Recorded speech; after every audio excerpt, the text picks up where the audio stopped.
Welcome to Personal Injury Law Unwrapped with Randy Ferguson.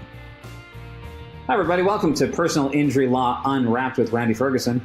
I'm Matt Skye. Randy is a dedicated attorney with over 30 years of experience in personal injury and criminal law. Known for his involvement in multi-million-dollar recoveries for his clients, he has also served for over 28 years as a magistrate in Madison County, Alabama. Randy, thanks for joining us. Thanks for having me. So let's get into some of the first steps individuals should take when they're involved in a motor vehicle accident. Well, the first thing you're going to do is make sure you're safe. So, check, make sure you're okay. Make sure that the traffic is away from your car so that you can get out safely. Be careful opening the door before you get out. And then you want to automatically check on the other driver. If the other driver's involved, sometimes, of course, you have one-car accidents where you hit something, but you want to check on the other driver, make sure they're okay, and then you want to call the police to get out so they can do a police report. Is getting the evidence that you need, and that is taking pictures of the car, getting the tag of the other vehicle. Very important, getting names and phone numbers of witnesses because they will disappear and you'll never see them again. After that, it's cooperate, talk to the police, answer their questions. And if you're injured, go to the hospital, get treatment, notify your insurance company, and then get in touch with an attorney. So in this early process, what are some of the common mistakes people make at the scene of an accident or shortly after? I think the biggest mistake is not getting witness information. I have a lot of people who come to me and say, here's what happened, and there was a witness. And I'm like, okay, who was it? Well, I don't know. They left. If you have an accident with somebody and the other side says you were at fault and you say they're at fault, if there are no witnesses and it's not ran a stop sign or something like that, a police officer doesn't know whose fault it is. And so they're going to put down either who they think was at fault or they can't tell. So it's really important, any independent witnesses, and that's not your cousin that's riding with you, anybody who doesn't know you or the other driver who's on the scene, get their name and get their phone number and email even if possible, because when they're gone, insurance companies love it when there's no witnesses because they'll deny those cases because they're very hard for you to win. So would you say if someone's at the scene of an accident, like let's say it's a car accident, there's someone standing nearby, would it be proper to walk up and just say, hey, can I get your information? You just witnessed what happened here? Yeah, there's nothing wrong with going up saying, hey, did you see what happened? If they say, no, I didn't see it, then that's fine. If they say they did, ask them if you can get their name and phone number. Some people don't want to get involved. And so, if you're hurt seriously, you're not going to be able to do that. If you have somebody that's in the car with you who was not hurt, you can get them to do it. A lot of times what happens is people get hurt and they get in an ambulance and the officer won't take your statement because you're going to the hospital, and then you'll get an accident report just based on what the other person said. And so you want to make sure you give your statement. Some officers will come to the hospital, but a lot of times they won't. And so you want to make sure if you have somebody with you that can get that information to do it. But if you're not hurt, it's on you to get that information. Nobody else is going to get it for you. Is there a best way to approach someone for that information? Because that's interesting what you're saying, that a lot of people may feel, hey, I don't want to get involved. There's really not. It depends on the personality of the person. Some people love to be involved. Some people want to give a statement and they want to tell it all.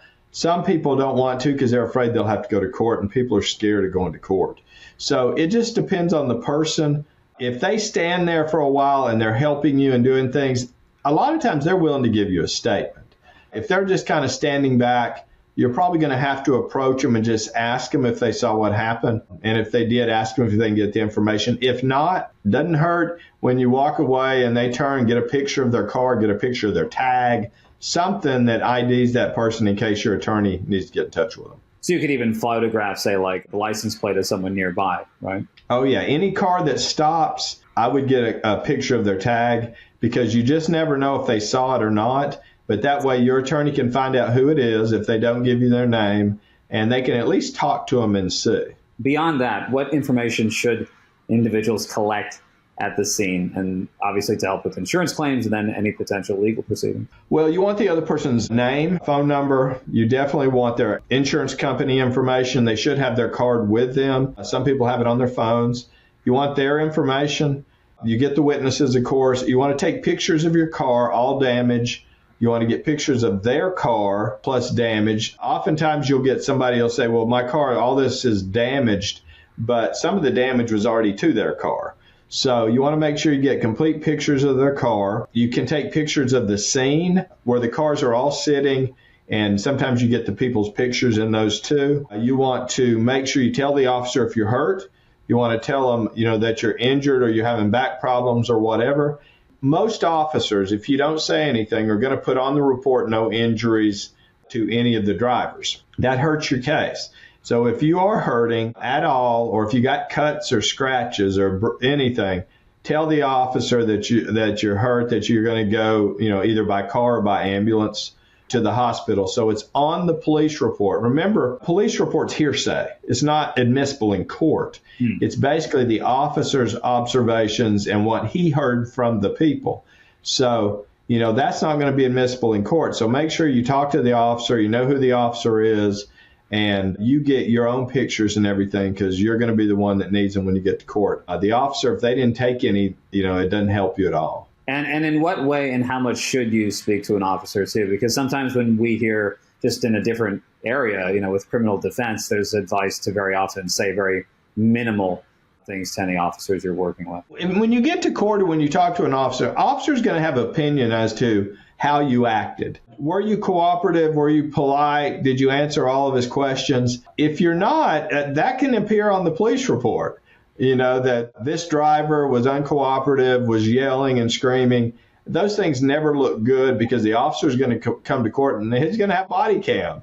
And that body cam is going to show the way you acted that day. I had a case recently where it appeared to be a really good case. And then when they gave me the body cam, my client was irate. He appeared drunk, but he wasn't. But he was screaming and yelling and laying on the ground. And in front of a jury, it would have been a disaster.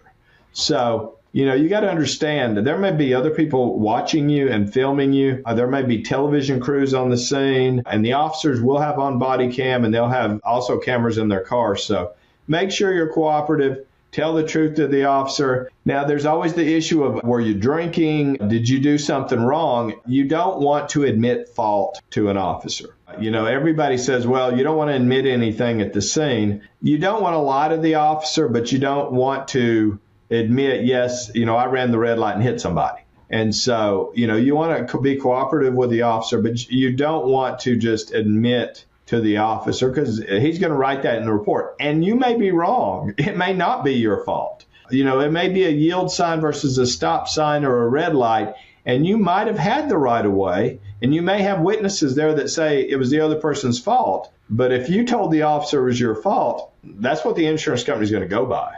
Right. It seems like it's premature at any phase of an accident to say who's at fault. You're just trying to document what happened in a calm and collected way, yes? Yeah, it's the same thing with talking to the insurance company. Insurance companies are going to call you shortly after an accident, and they're going to ask you, tell me what happened. They're going to tape record it. They're not doing that to help you and give you money for your case. They're doing that because if you slip up, they've got you on tape recording, and they'll play that in front of a jury, and you'll lose your case based on saying something that's just a mistake. And so, that's why you don't talk to insurance companies without an attorney. You can talk to your own insurance company, but you even have to be careful with your own insurance company, because sometimes the other person doesn't have insurance, and you have what's called uninsured, underinsured motorist, which covers you for injuries when the other person doesn't have any insurance. If you interview with your insurance company and you say something wrong, they may deny your case based on saying it was your fault. Because understand, when you have an auto accident, your insurance company does not pay you for pain and suffering. Your insurance pays for the person you hit if they have pain and suffering. You don't get anything other than what's called medical payments, which will pay some of your medical bills. Otherwise, you don't get anything if you're at fault for the accident. When you're not at fault and you're hit by someone without any kind of insurance, how does that work? Well, that's uninsured, underinsured motorist in Alabama. It's something you get automatically with your insurance unless you sign a document saying, I don't want it. The problem is with everyone online, they're doing insurance, they're taking it out online, and they're signing a document online not knowing what they're even signing. I would say probably 75% of my clients don't even understand what uninsured, underinsured means. It's very cheap insurance, but it's the most important, because if you get hit by someone with no insurance, which means they're uninsured, or underinsured, which is they have insurance, but not enough to take care of you, then your insurance that you take out, the uninsured, underinsured, kicks in just like the other person had it. So, for instance, let's say your case is worth $100,000 and I hit you, but I only have 25 in insurance. You have to get my 25, and then your insurance company has to say, okay, we agree. You have an underinsured claim, and then you go after your car that you were driving's coverage. So let's say you had 25 in coverage on your car, you get the other person's 25, you get your 25, and if you have other cars on your insurance policy or on separate policies, you can stack them up to 3 policies on the same policy. So if you have 3 cars on your own insurance with uninsured, underinsured, you can get 25 from the other driver plus 25, 25, 25 off your other 3 cars, and now you have the full $100,000. That's why uninsured, underinsured is so important. Yeah, it seems like extremely important and maybe overlooked, if I'm correct. And your insurance company's not going to tell you. They're not going to explain it to you. They're not going to say why it's so important. You have to go in and let them know, I want uninsured, underinsured, and the amount you want. I would not get under $50,000 of uninsured, underinsured. And again, it's one of the cheapest parts of the insurance, because if you have a surgery, it's going to be over $50,000 oftentimes. A back surgery may run you $180,000, $200,000. And if you have no health insurance, you've got a hospital coming after you. Right. Yeah. So what are the crucial next steps an individual should take after leaving an accident in terms of protecting their legal rights, their well-being? Of course, they're going to notify their insurance company about the accident. You have to turn it in. Your insurance company policy says you will cooperate, which means you have to report it and you have to talk to them. And it doesn't say you have to talk to them without an attorney, but you do have to cooperate with them. And then it comes down to, if you're injured, get the treatment you need. If you need to go to the hospital, if it's that day, then go. If it's a day or two later, that's fine. I always recommend go to the hospital because they're going to be able to do x-rays, CAT scans, MRIs. Family doctor, usually you're going to pay $25, $35 copay. Your bill may be $100. They're not going to be able to do any of those tests for you other than maybe a basic x-ray. So it's usually better to go to the hospital if you think it's serious enough. Of course, you may wait in line 3 or 4 hours if you're lucky, not 7 or 8 hours if you're unlucky. But again, you'll make sure that you're okay. Then follow the treatment. If your doctor takes you off work, if you need to be off work, take off work. Document your time off work. You'll need something from your employer showing what you make and how many days you miss off work, and just get the treatment and complete it. Now, understand, if they take you off work, that means they're saying you don't need to work. Don't be out in the yard mowing your yard, because they will videotape you. They'll follow you, especially in workers' comp cases.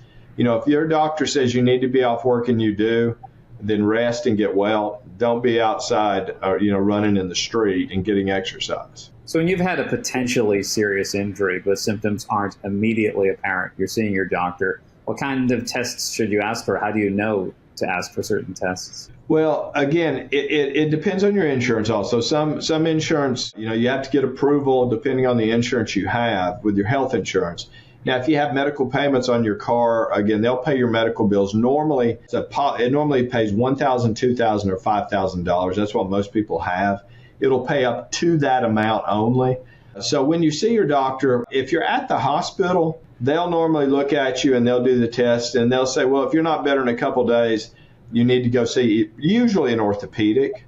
It could be if you have some kind of brain injury or something different, but normally it's an orthopedic. If it's your back, you may want to see a neurosurgeon, and then you want to follow the treatment. Normally the treatment is they're going to put you in therapy if they don't find anything, herniated disc or something like that. It may be therapy. It may be some kind of pain management type thing. Sometimes you have to do surgery. Sometimes you have to do shots into your back or into your joints, which sometimes help. You go to an orthopedic or a neurosurgeon, follow their, whatever they tell you to do. And if it doesn't work, go back in to see them. There's other tests, CAT scans, MRIs, myelograms, numbers of different tests that they can do, but you've got to tell them you're having the problem. Can we dive a little deeper on this notion of preserving evidence for insurance? Is there anything we left out? Not really. I mean, you want to keep the vehicle. Sometimes your injuries are caused by a defective vehicle.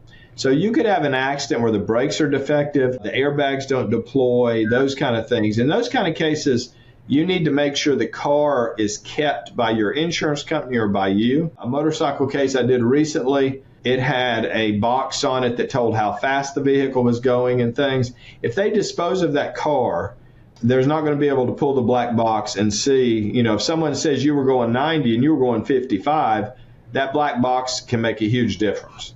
And so do not dispose of the vehicle. Make sure it's kept. Same thing with motorcycles. And really, besides that, just keep good records of everything and don't lose your information about witnesses and those things. How does someone most effectively keep a vehicle? Sometimes, a wrecked vehicle might not be an easy thing to just put in your garage. Yeah, it's hard, especially in the city. You can't. It's not like you're out in the country and you can put it in your pasture where you own some land. You can get your insurance company to keep it. If they total it, they'll take it to a yard that they use. You can ask them to make sure they keep it. If it's at a tow yard, you need to notify them, understand that every minute that car sits there, you're paying for it. And so if you can get it out of the tow yard, get it out of the tow yard. You can keep it at your house.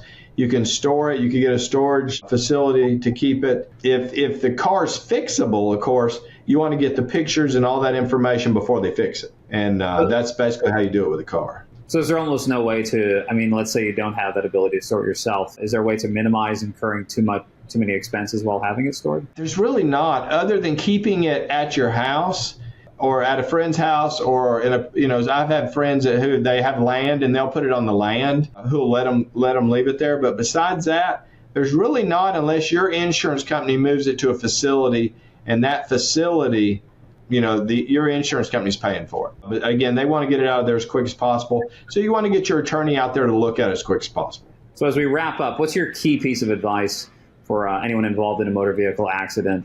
And how do you recommend they engage with their insurance company and legal counsel most effectively? After you leave the scene and you get your treatment, get a free consultation with an attorney. Look for an attorney that's going to handle your case themselves, not a law firm that has 50 attorneys. They're going to send you just to anybody who can take the case, because often you're one of 100 or 500 cases, and you may never talk to that attorney, you may never meet them.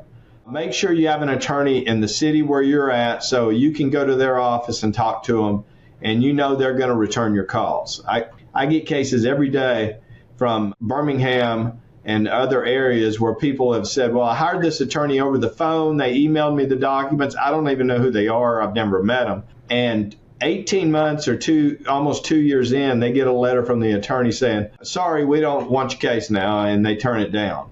So make sure you hire somebody local who is going to be there for you, and not somebody that's never going to return your calls.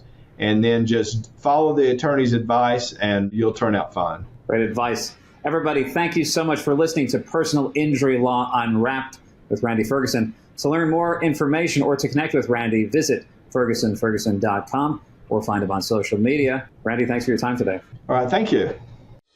Thanks for watching. Be sure to hit that like and subscribe button and leave us a review in the comments.